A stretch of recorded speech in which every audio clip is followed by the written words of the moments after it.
Hi, my name's Larry Tunseth. I'm a graphic design student at Portland State University. Today I'll be showing you a streaming application I've created called Streamio.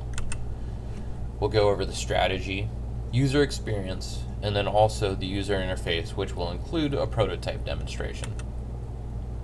Beginning with strategy. Problem. Finding new and engaging content on popular streaming apps is a big challenge. Discoverability is not something that they have ironed out yet. Reaching an audience as a small creator is nearly as possible. Only large streams dominate discoverability. Portrait-oriented streams are not supported on all popular apps, including Twitch. Users do not have the same wide variety of chat functions as they do on desktop streaming applications. This includes some donation abilities and emoji keyboards. Solution. Create a mobile streaming application that prioritizes discoverability, mobile streaming, and interaction. Combine existing desktop features such as custom emojis with features like portrait-oriented streaming to make for the most dynamic and interactive mobile streaming application to date. Value proposition. Streamio prioritizes all streaming content, big and small, to make it easy to connect with prospective fans and find new and exciting streams. Features. Basic stream component features like resolution, configuration settings, play pause by double tapping on the stream, emojis, emoji keyboard, donations, subscribe. Users also want to be able to find things they have already subscribed to or followed on their homepage.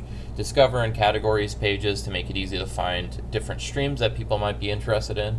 And then of course the streamer backend. Streaming and setting chat permissions and stream description, titles, things like that. User experience.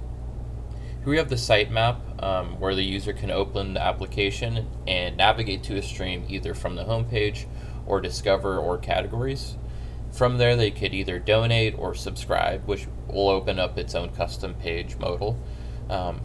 Or through the back end, you could go live and then access your stream options, which would include chat permissions and different stream options. So user flow 1 here, streamer starts a portrait-oriented stream and writes message in chat, so they'll just be holding their phone straight up. They'll go from the home to the live tab. They'll click start streaming. They'll click on the chat button, and they'll begin writing a message. The user will write a message and then click send, which will enter that into their chat. User flow 2, new user subscribes to a stream they found in the categories tab. So they'll start at the home, enter the categories tab, enter a stream, click on the sub tab, they'll have the subscribe modal pop up, and then they'll click subscribe. User flow 3 is a returning user donating to a stream they already subscribed to. So they'll go from home, open the stream, donate tab, they'll go to the donate modal, enter a donation, and click send. Now we have the user interface. Here's the style guide. There are quite a few different typeface being used here, but they are very similar. This is to create that aesthetic of early internet to try to link with this very internet crowd. Colors are very simple. We have red, black, and just shades of black and white. This is to keep it all simple, but it's very clean and gives it a very easy to comprehend architecture. On the side here, we have some molecules. We have the stream preview that you would see if you're just filling up your screen with recommended or your followed streams. The stream preview slider, which is the main thing you'll see with navigation. This is a never-ending carousel. The focused one will be highlighted as you slide over. Whichever is to the side will then gain that highlight, and this one to the left will then fade away. And then the stream panel at the bottom there, and an emoji keyboard. The iconography on this is actually very simple as well, to try to keep it all in that early internet aesthetic. You can see the hearts mostly used in these buttons and these stream tabs. The buttons below, we have the footer navigation with different pages selected. To the right here, we have the stream dash with different things selected, subbed, alerts on, stream followed. To the very right, we have settings. This would be in the user and streamer end. You could select the drop down here. Once you do, Once you select something, you'll see that it's active before you save it. And then in the bottom left there, we have the settings slide buttons. These are just to simply change things like latency on and off. Low latency mode. Here are a few mock-ups, what it would look like in a Galaxy 20. Very clean. Same thing here where we can see the use of these with the horizontal stream.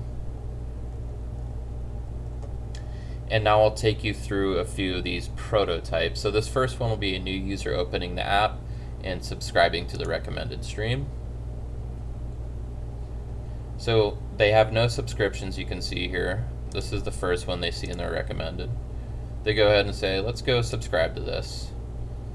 They're going to click this button here, and now you can see that that is active. The second prototype here is if a streamer starts the stream, changes their chat to public, and then writes a message to their chat. So they'll click on the Go Live tab, start streaming. They'll go to their options, general settings. Let's change it to public, confirm, go into the chat, write a message, and then send. You can see the user's message right here, clearly highlighted. The third and final prototype we have here is the existing user opens stream, sends donation, and then turns on low latency mode. So they'll click on their subscription. They'll go to the settings, turn low latency mode on, and confirm. They can also write a message in here, switch to the emoji keyboard, and then send. You can see the user's message clearly highlighted. Thank you for watching my presentation.